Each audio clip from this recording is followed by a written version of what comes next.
Welcome, everybody, to episode 8 of Katawa Shoujo. In the last episode, we had a little bit of a funky time with Kenji and Lily and Hanako in the place full of blind people. They were trying to make banners and things. Lily and Shizune had a little bit of a spat, a little bit of a Street Fighter Versus, hence the title of it. And what else did we do? And then we kind of went to bed and didn't die. So I'm expecting to just wake up in this game one day and just die. Because, yeah. Anyway, let's get straight back into it, shall we? Oh yeah, and I hope you all have an amazing day.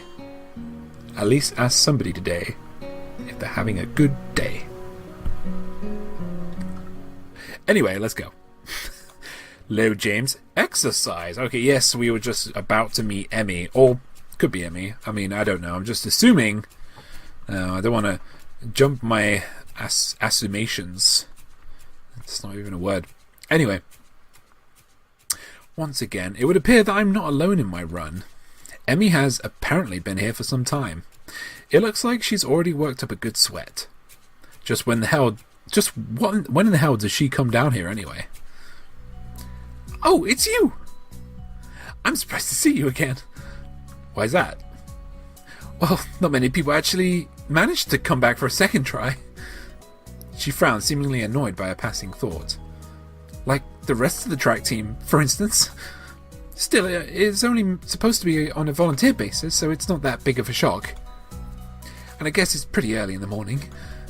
I shrug, and suddenly it appears that she's forgotten what she was talking about. The frown disappears entirely, and she seems to snap back to her previous train of thought. So, come on then. What? You're here to run again, right? Well, yeah. So come on.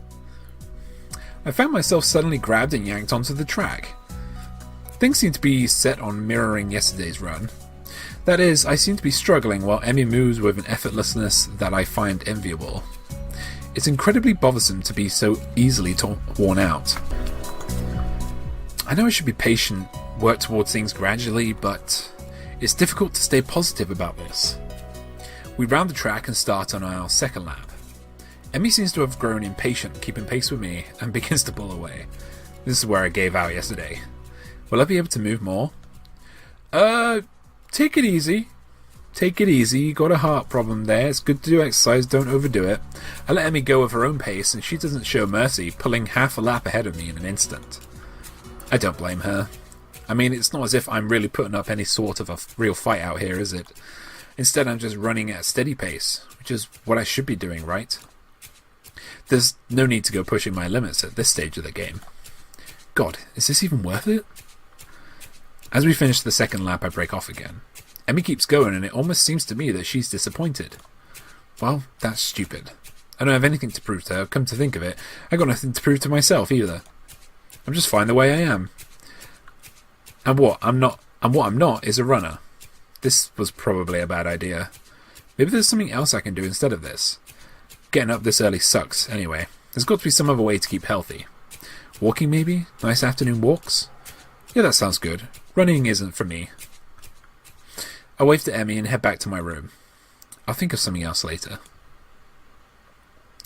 I'm guessing something really big was meant to happen there, like we were meant to throw it with Emmy, but I'm not really interested in Emmy, so. Back in the room, the first thing I see is the familiar row of medication bottles lined up on top of the dresser, and it makes me depressed, as usual. It's annoying. I thought I was okay. I thought I had made my peace with this thing, gotten over it. But what I really did, I allowed myself to forget that I have a problem. Being here really reminds me of the reality, and trying to fight against it just hurts. Reflecting on it is only going to do so much. I've done this before, for months. It seems like it's time to get over it. If I allow myself to forget that my life is definitely not going to be as long as those of others, I won't get anywhere. My life may be different from others, but it is a life in progress. That is how I'll rationalize it. I down the usual handful of pills, trying to push the sudden dreary feeling out of my head. Then I prepare to head out to class early as usual. As I step into the hallway, I notice Kenji coming around the hall. Sorry. people making loud noises, round the hallway corner, stealthily making his way to his own room with a large bag. As he sneaks past me soundlessly like a ninja hiding in plain sight, I call out to him. Hey. He jumps at the sound of my voice. What the hell are they doing? Sorry, guys. Oh, hey man. I didn't notice you there. I'm really tired. I think it's more like he didn't see me, but that's not the issue. Where have you been this early? Shopping? Nah, I wasn't shop. The fuck are they doing?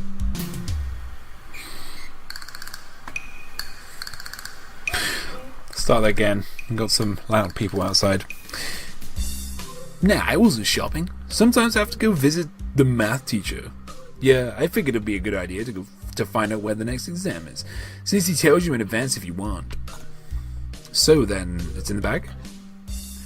I thought I'd go shopping while I was outside. I need supplies to continue to fight against the vast feminist conspiracy. Okay.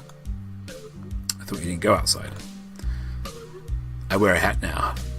I decide to not point out that he's not wearing a hat.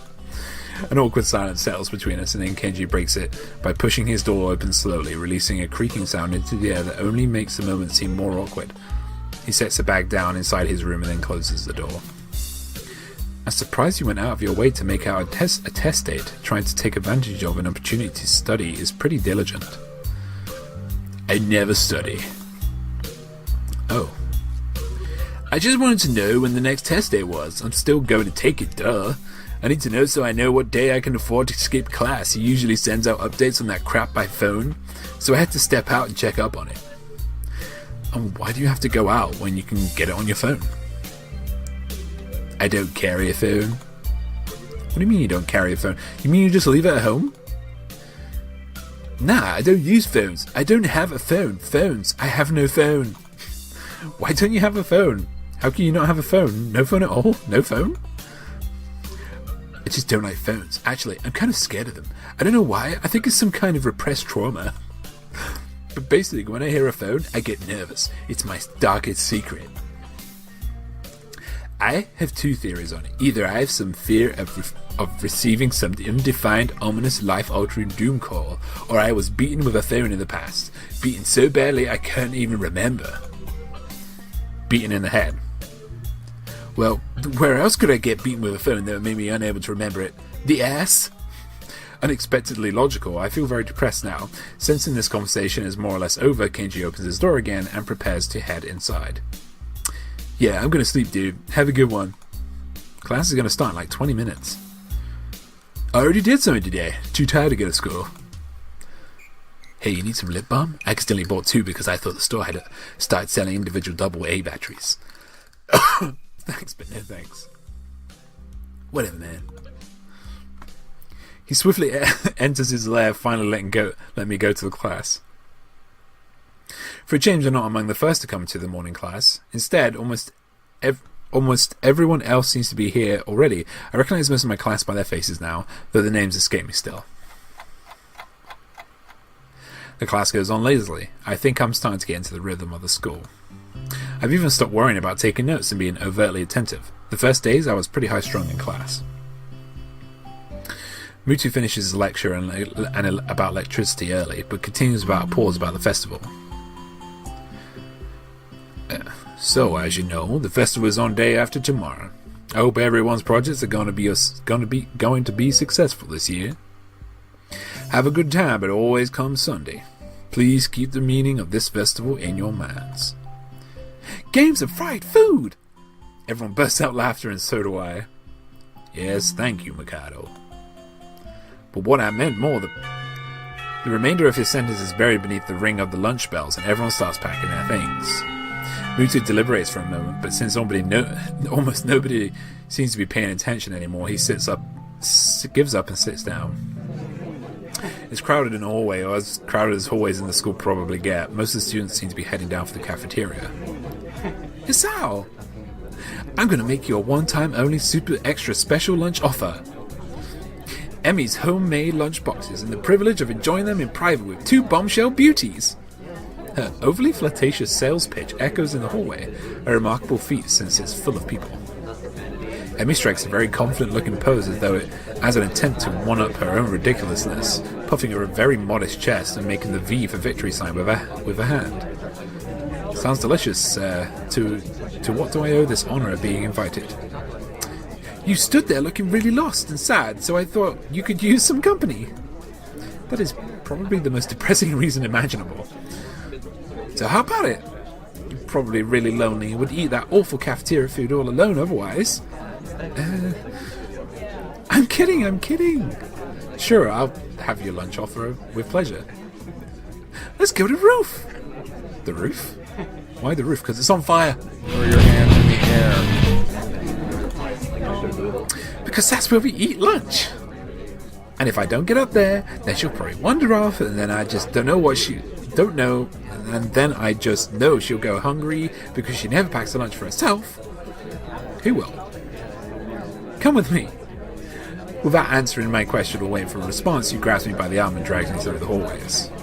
I attempt to make conversation on the way. Why do you have an extra lunch? Emmy smiles guiltily. Actually, it's yesterday's lunch. I slipped in and ran at lunch and forgot to eat it. Huh. The stairway to the roof is a little dilapidated, but it's clearly been used recently. At the top of the stairs is a door complete with a missing padlock. I wonder who the intrepid individual was that removed the lock. I don't know. Do you want to make bets? Lily, maybe? No, it can't be Lily. Oh, I don't know. It must be Rin, right? No, it can't be Rin. Then I don't know. Emmy shoves the door open and steps beaming into the sunlight. It is Rin! Suddenly a tall dark stranger appears out of nowhere, standing imposingly in front of us. Emmy flinches back, almost falling back down the stairs. Eek! Hello. Yikes, you scared me, Rin. I knew it was Rin. Wait, isn't she?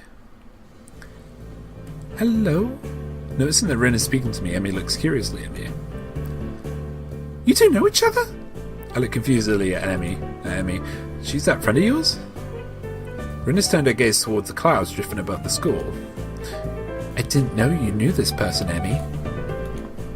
The awkward silence lasts only for a few seconds until Emmy lets out a tiny giggle, shrugging the coincidence off. I invited Hisao for lunch. If you know him, that's just better. Oh, does this mean I don't get food? Or did you invite him for lunch without the lunch?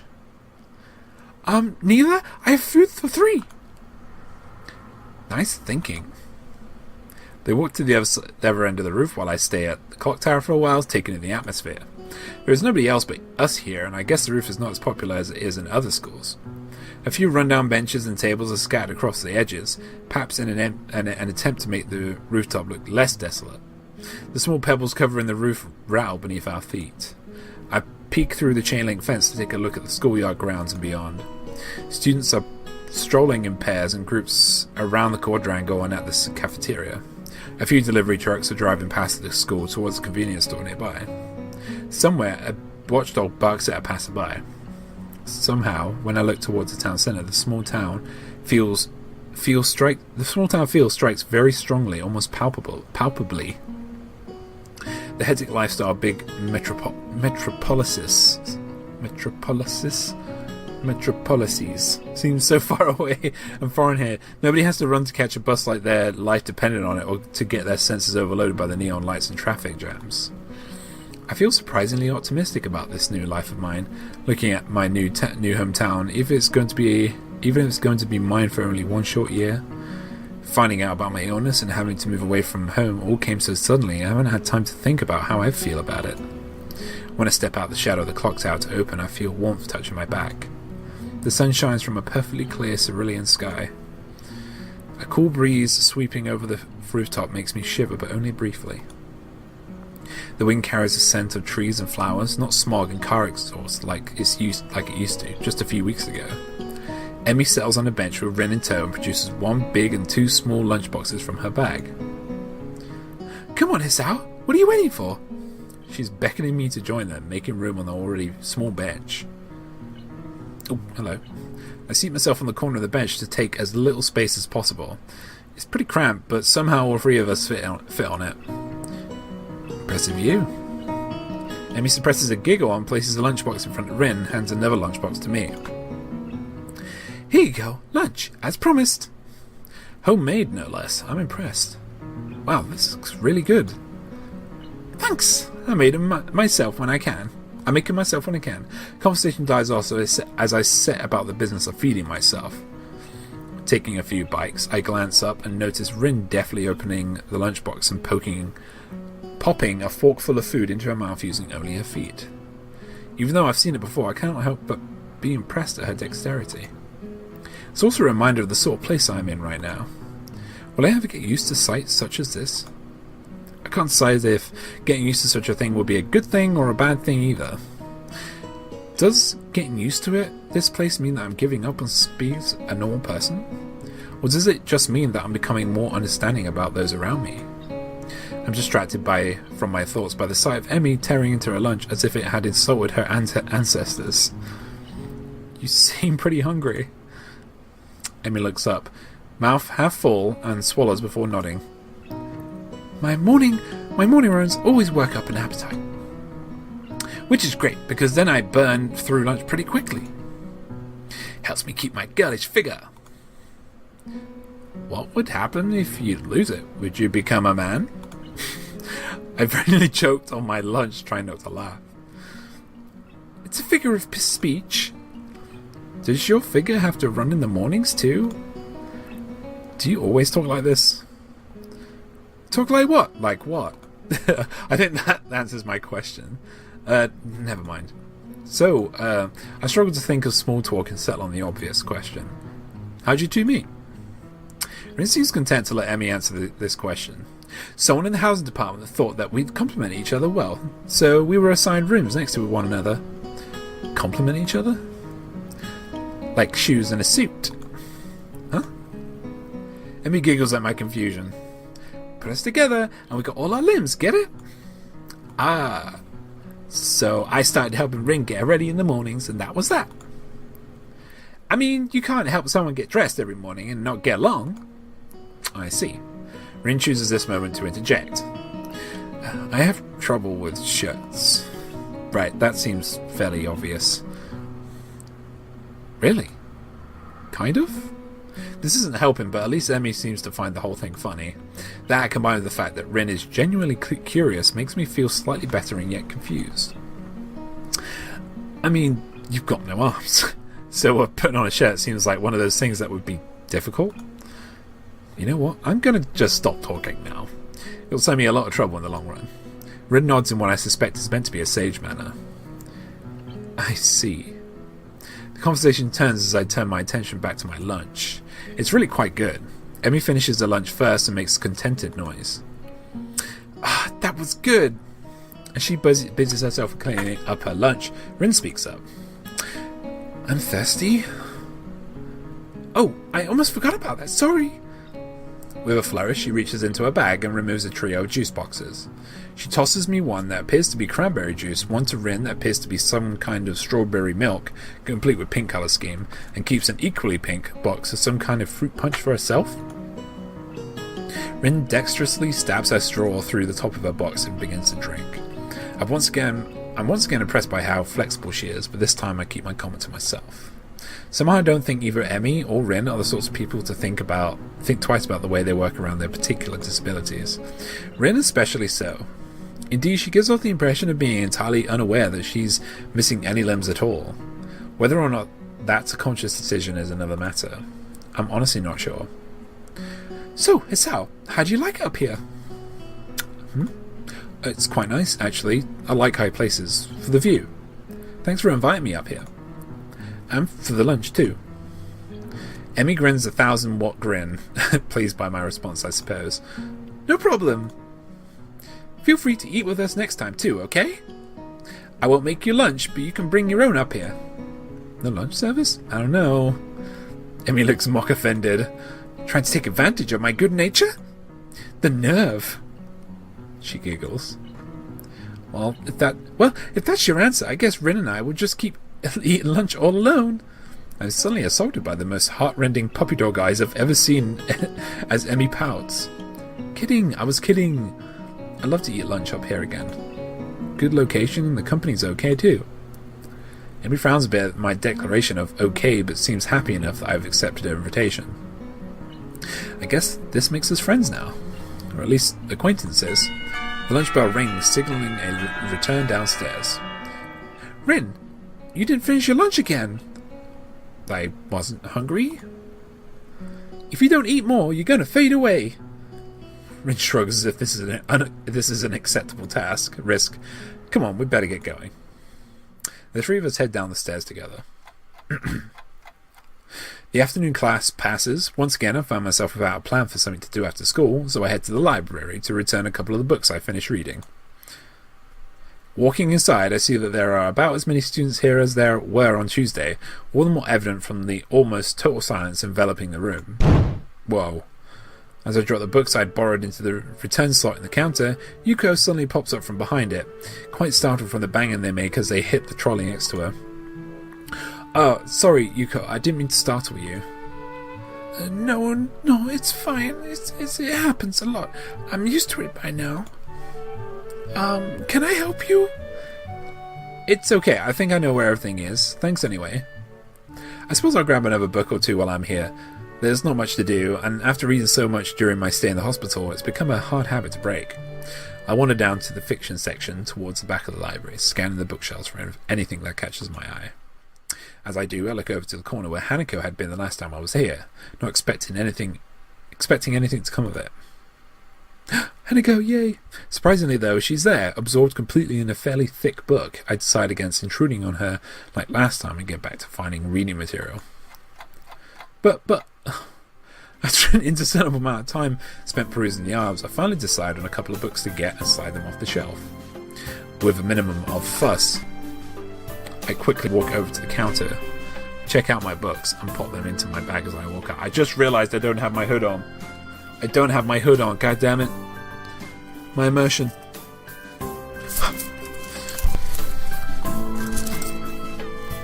By the time I leave the building, sunset isn't too far away. A small trickle of students remains, but the majority have left, presumably to their homes and dorms. I guess I need to buy some supplies. I can't live off cafeteria food and eat out for my entire stay here. As I leave for the gate, I make a few loud stretches to try and stave off the tiredness that's accumulated over the week.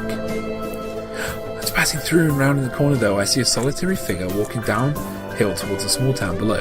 The colour of her hair tapping off of her cane are unmistakable. I quickly walk up to her, which seems to catch her attention without a word needing to be said. Hi, Lily.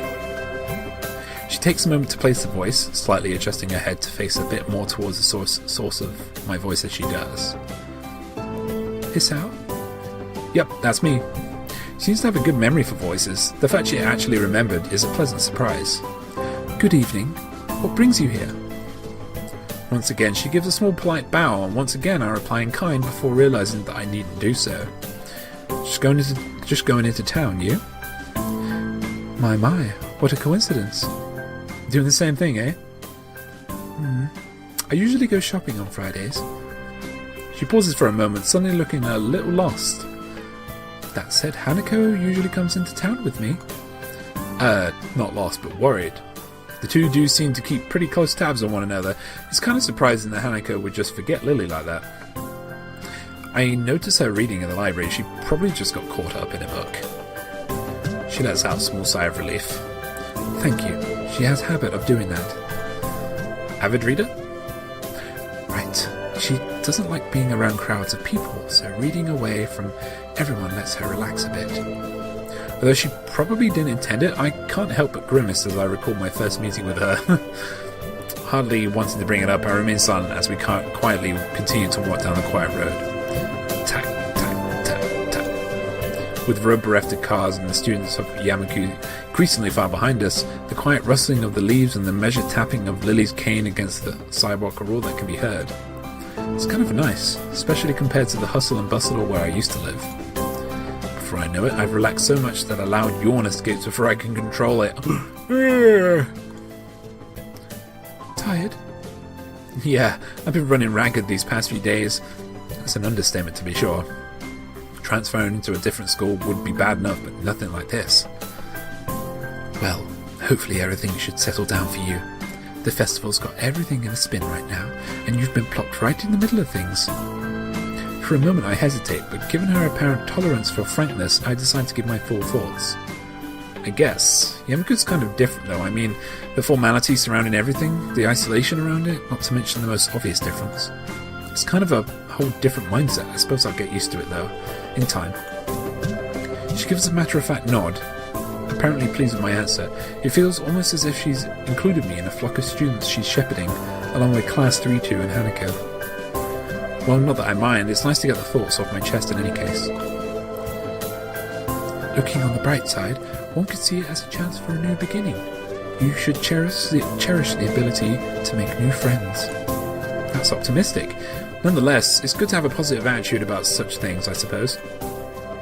I guess that's a good take on it. Walking down the road, she seems to become somewhat unsettled. Before I can ask what's on her mind, she seems to collect herself and speaks up about something else. So, where in town were you going? That's actually a pretty good question. I come in to buy food, but the layout of the place is still totally foreign to me. I had intended to just wander around and see what I could find, but with sunset already approaching and nightfall not too far away, that doesn't seem very wise. I'm going to ask her for directions. Again. I was just going to get some food, but now that you mention it, I don't really know the way. Well now, this is quite lucky. I was just about to go to the convenience store myself. Looks like I'll be your care again then. Thanks. I'll be in your care, sorry. Together we walked to the store. My pace is carefully slowed to remain beside her, compared to my usual walking pace. Hers is quite a bit slower, not that it's without reason. After what couldn't be more than several minutes, I catch sight of an objective. This town is really pretty small. Without further ado, we make our way inside with a greeting from the counter. Mind if I tag along with you? Usually Hanako would help me, but seeing as she's not here... It takes a moment before I realise what she means. Considering she wouldn't be able to read any of the labels, shopping without any help would be a big pain for her. That said, I can't shake the feeling that she'd had this idea since I said I was coming here. Sure, it'd be my pleasure. I grabbed 2 well-used red baskets from the small stack beside the entrance, handing one to Lily. Oh. Okay. She lays it on the ground, putting her school bag in, retracting her cane and sliding it through the basket's handles before picking it up in her right hand. Wait, she doesn't use her cane. Before I can complete the thought, she comes beside me and pinches the cuff of my uniform with her slender fingers. Is this alright? Sure. I have no reason not to accept. I can think of worse things than shopping with a pretty girl holding on to me, even if it is out of necessity. We navigate our way through the store, where not one of the occasional passing customers seemed to bat an eyelid. Considering how close Yamaku is, I guess seeing students from there must be entirely normal for the local residents. As we reach each aisle, I quickly check with Lily and find out what she needs. I grab it along with what I'm looking for and put our items into the respective baskets. I guess this is the same routine she and Hanako follow every Friday. Right, all that's left is the bread, and that should be my shopping done. Do you need anything else, Lily? No, this should be everything. Off we go then. With a quick side trip to the bakery section, we make our way to the registers. The line, thankfully, is almost non-existent. It's not long before we've both paid for our food and are out the door. As Lily retrieves her cane and extends it to full length, I waste a minute looking upwards at the night sky while holding both our bags. For a moment I try to make clouds with my breath, but the summer's heat doesn't seem to cooperate. Eventually she rights herself, taking a quick stretch before taking her bag and leaving me to my 2. You tired as well? The festival preparations have been complete chaos. Shizune breathing down my neck doesn't exactly help things either. Hey, she's only trying to get things organised. Better now than later, right? I suppose. I'm going to enjoy relaxing in town tomorrow. That's for certain. I guess the festival preparations must be taking their toll on both of them. We walk out into the quiet street, talking between ourselves as we carry our bags of food and supplies from the store. Wait, what's that? And it's a very distinctive figure making its way towards us, silhouetted by the street lamps. For a second I think it's another male student from my class, but as he, or should I say she, gets closer I recognise her quickly. Hey Rin, what are you doing out here so late? Rin? Lily perks her head, looking like she's trying to focus on listening more keenly. It suddenly comes to me that I should probably interpret the scene for her. It's Rin Tezuka, I think was her last name, from our school. She stiffens at the name and gives a complicated-looking expression, something like a forced fusion of a composed smile and a painful cringe. Ah, I understand. I guess Lily knows Rin too. Rin turns to look at us, looking terribly out of it. I'm not entirely sure if she recognises either of us, or at least she doesn't acknowledge it if she does. She looks like a zombie, or a statue of a zombie. But slowly, some symptoms of understanding seem to light in her eyes. This is something she must react to. Rin blinks once, very thoroughly. Hello? There is an awkward pause, everyone waiting for someone else to say something. What are you doing here this late? I was wondering about that myself too, just now.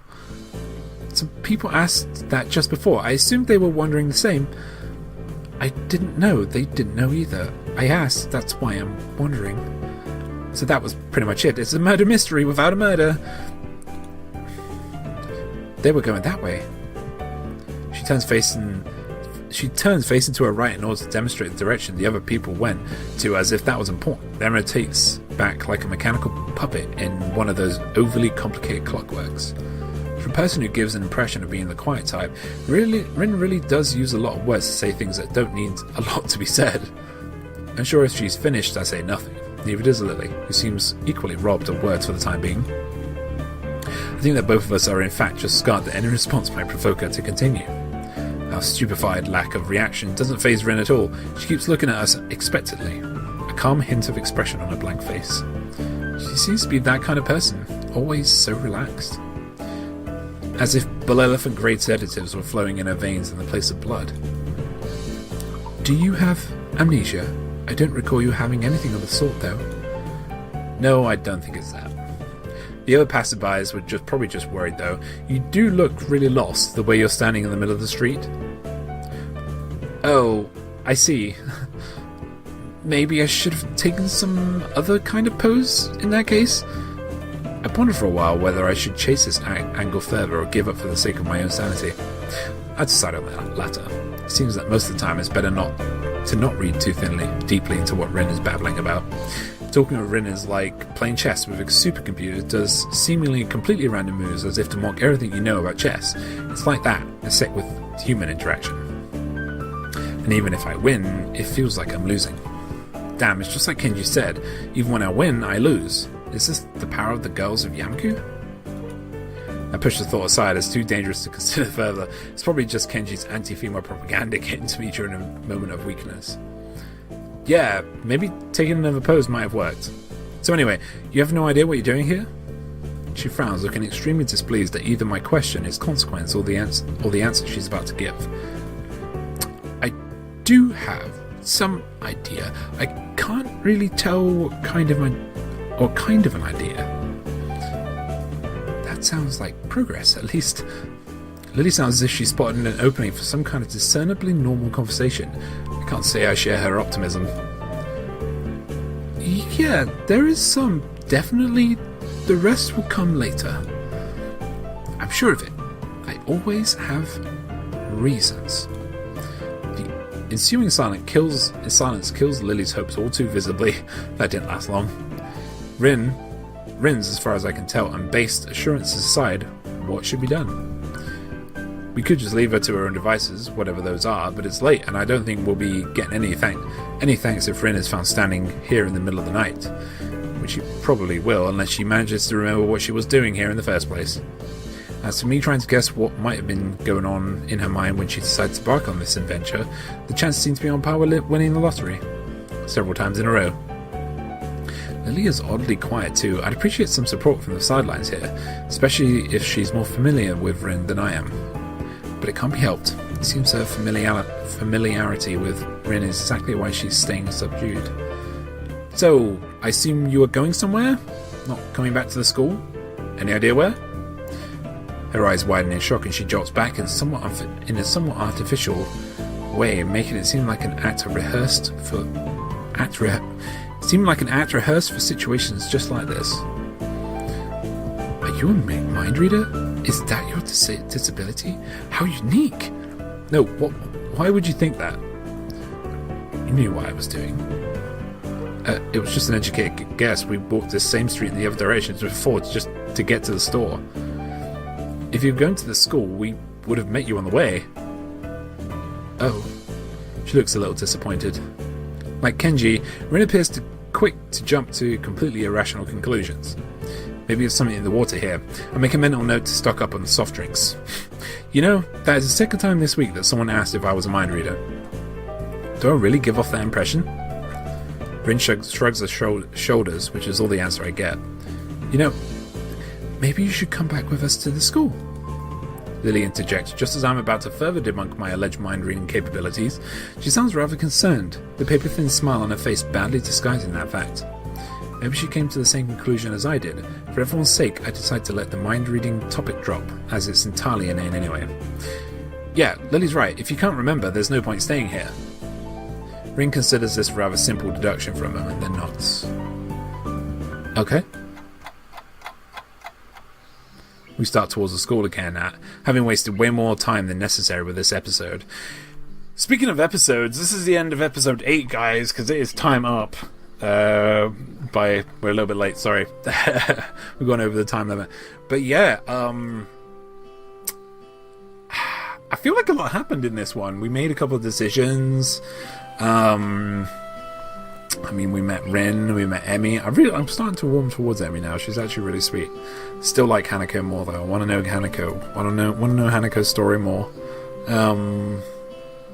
But yeah, this is the end of episode 8, guys. If you have a negative or a positive comment to make, please let me know. It's the only way I can learn how I can grow and improve these videos for you guys. If you would like me to play any other visual novels that are similar to this, or any other games that are similar to this, please let me know and I can get to work on them. Please like and share. Anyway, guys, I have been Owl, and this has been Katawa Shoujo episode 8. I will see you tomorrow for episode 9. Owl is out. Bye.